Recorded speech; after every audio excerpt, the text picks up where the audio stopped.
Hello, welcome to my YouTube channel. आप सभी का हमारे यूट्यूब चैनल में स्वागत है। आज हम बात करेंगे कि रेलवे की नई वैकेंसी के बारे में, क्योंकि भैया रेलवे की नई वैकेंसी के बारे में ना कोई मंत्री बहुत मुश्किल से बोलता है। बहुत जब उसके ऊपर दबाव बनता है तब जाके वो रेलवे मंत्री उसके बारे में बताते हैं कि भैया रेलवे में नौकरियाँ कब निकलेंगी। तो राज्यसभा में इस समय जवाब सवाल जैसे इलेक्शन आ गया है ना, तो विपक्षी लोग भी अब अपना मजबूत पलड़ा मजबूत करेंगे ना। ये थोड़ी ना है कि अब 2 बार प्रधानमंत्री आ गए, तीसरी बार आ जाएंगे तो विपक्ष की तो ऐसे ही जड़ कट गई, जान लीजिए एक हिसाब से उसमें जड़ ही नहीं बचा, जड़ भी जान लीजिए साफ़ हो जाएगा। तो इसलिए विपक्ष जो है अपने आप को मजबूत करेगा, और जो पक्ष हैं मतलब जैसे नरेंद्र मोदी की सरकार है, ये अपने को भी मजबूत करने में लगे रहेंगे।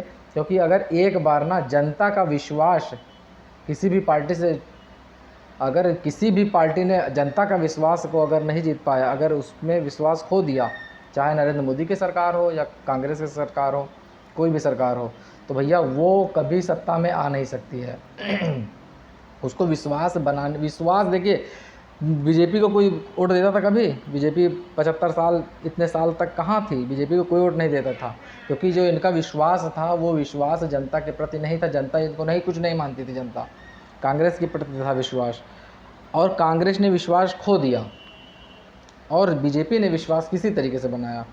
जब बीजेपी ने विश्वास बनाया तब भैया बीजेपी को वोट मिला, अच्छा खासा वोट मिला, बहुमत पूरा।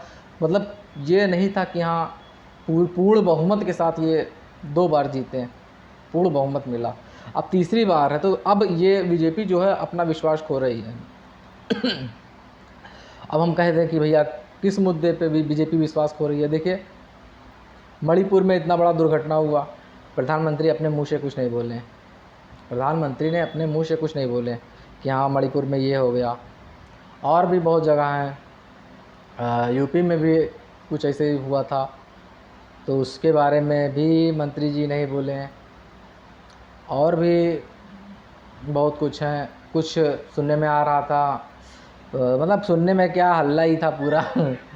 जो एथलीट, जो गोल्ड मेडलिस्ट लड़कियां थीं, उनके साथ भी कुछ छेड़खानी भी हुई थी। वो भी बहुत दौड़ रही थी कुछ ब्रिजभूषण के खिलाफ, तो वहाँ पे भी प्रधानमंत्री कुछ नहीं बोले। अरे कुछ तो बोलते हैं। और उधर नौकरियों के बारे में, नौकरियाँ पुरानी वैकेंसी जो हैं, जैसे पुरानी क्या, आप जैसे 10 लाख कहा कि भैया 10 लाख मिशन के अंतर्गत, मिशन मोड के तहत 10 लाख नौकरियाँ देने को कहें, और उसके बाद 10 लाख नौकरियाँ तो नहीं दिया, लेकिन 10 लाख लोगों को किस तरह से नौकरी दिखा रहे हैं, क्योंकि ज्वाइनिंग पत्र दे रहे हैं, नियुक्ति पत्र दे रहे हैं। तो ये पुराने लोग जो हैं जो नौकरी कर रहे हैं इस समय, और कुछ लोग जो हैं वो जैसे वेटिंग में पड़े हुए थे, 5 साल हो गया था, उनको नौकरियां नहीं मिल रही थी। पेपर हो गया 6 साल पहले, तो अब उनको नौकरियां दे रहे हैं किसी तरीके से। भैया दिखाना है कि भैया 10 लाख को लोगों को नौकरियां दिया।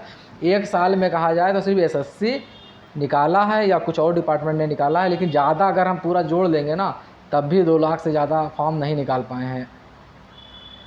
नई जो वैकेंसी की बात करेंगे तो 1.5 लाख 2 लाख से ज़्यादा फॉर्म, 2 लाख भी हम कह रहे हैं बहुत कम से कम 2 लाख मान के चलिए। इससे ज़्यादा फॉर्म ये नई नौकरियों को नहीं निकाल पाए हैं। पुराने जो लोग हैं जो ज्वाइनिंग कर लिए हैं, उन्हीं को बार बार नियुक्ति पत्र प्रदान कर रहे हैं। और अभी बीच में कुछ मतलब विस्तार किया गया था रेलवे का, तो उसमें प्रधानमंत्री मोदी जी बोले थे कि भैया रेलवे का बहुत बड़ा योगदान है। रेलवे ने 1.5 लाख लोगों को मतलब अभी हाल ही में 1.5 लाख लोगों को इन्होंने नौकरियां का नियुक्ति पत्र, पक्की नौकरी का नियुक्ति पत्र दे दिया। और रेलवे मंत्री ने राज्यसभा में बताया कि भैया 3 लाख से ज़्यादा लोगों को नौकरियां दे दिया। तो भैया 3 लाख से ज़्यादा लोगों को नौकरियां दिया, तो किसको दे दिया भैया?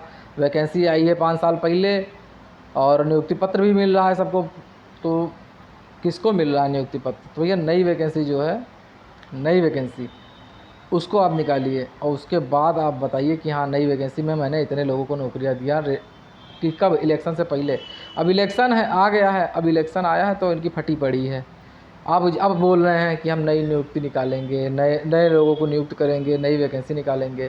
तो भैया अब वैकेंसी आएगी, लेकिन बस ये है कि इनकी एक बार जितने प्रदर्शन हो जाए ना, उतने बढ़िया रहता है। प्रदर्शन जब होता है तब इनके कान में पहुंचता है। अगर ट्विटर कैंपेन हो जाता ना, तो बता रहे हैं कि एकदम सरकार हिल जाती। सरकार हिल के आप बहुत बड़ी बदनामी हो जाती सरकार की। जो विश्वास है ना अविश्वास में बदल जाता। तब इनकी जब फटती तब ये वैकेंसी निकालते हैं अच्छा खासा। हम ये नहीं कह रहे हैं कि भैया कांग्रेस है बहुत अच्छी है, कांग्रेस भी बहुत बेकार है और बीजेपी भी बहुत बेकार है। लेकिन जो सरकार मान लीजिए कांग्रेस है, अगर आएगी छात्रों के हित में कार्य करेगी तो भैया कांग्रेस अच्छी है, और अगर बीजेपी आए और छात्रों के हित में कार्य करे तो बीजेपी भी अच्छी है।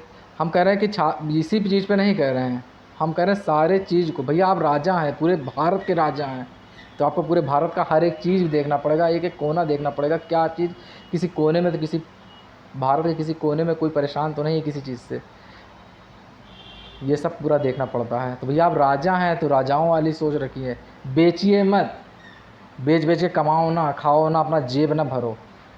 अब क्या कर रहे हैं, आर्मी प्राइवेट कर दिए, रोडवेज प्राइवेट कर दिया, बिजली विभाग प्राइवेट कर दिया, एरोप्लेन प्राइवेट कर दिया, अब रेलवे को भी प्राइवेट करने में लगे हैं।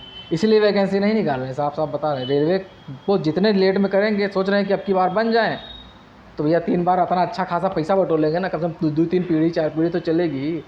तो यही सोच रहे हैं कि अब की बार किसी तरीके से प्रधानमंत्री बन जाएँ, और इनके जो सांसद रहेंगे, विधायक मुख्यमंत्री जब अब राज्य में भी तो हैं, तो वो लोग भी खूब अच्छे से पैसा इस समय कमा रहे हैं, बहुत अच्छे से पैसा कमा रहे हैं, बटोर रहे हैं कि भैया 4-5 पीढ़ी चल जाए।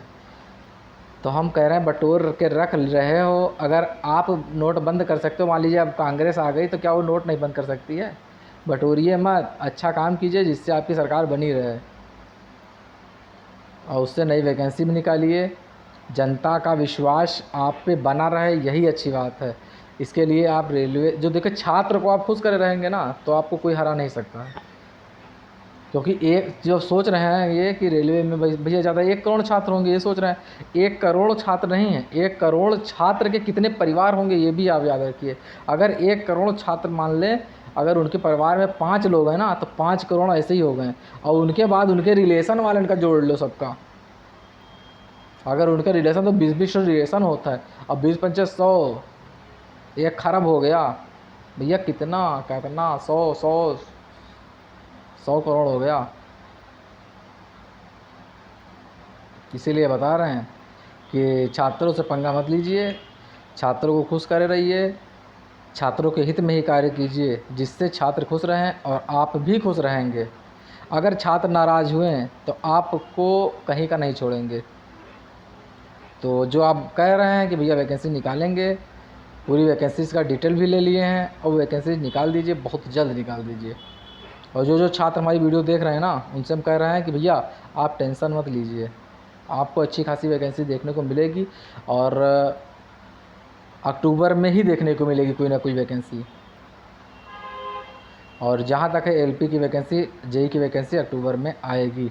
और अब की बार कुछ इंटरनली खबर सुनने में आ रहा है कि जेई की वैकेंसी और एलपी टेक्नीशियन की वैकेंसी और ट्रेन मैनेजर की वैकेंसी साथ में ही दे सकते हैं ये। तो भैया साथ में आएगी तब भी अच्छी बात है, साथ में नहीं आई तब भी अच्छी बात है। तो इसलिए भैया सभी लोग तैयारी करते रहें, बहुत जल्द आपको नई वैकेंसी का नोटिफिकेशन देखने को मिलेगा। और धैर्य बनाए रहिए, पढ़िए लिखिए, व आप आगे बढ़ते रहें, यही हमारी मनोकामना है। चलिए मिलते हैं नेक्स्ट वीडियो में। जय हिंद, जय भारत।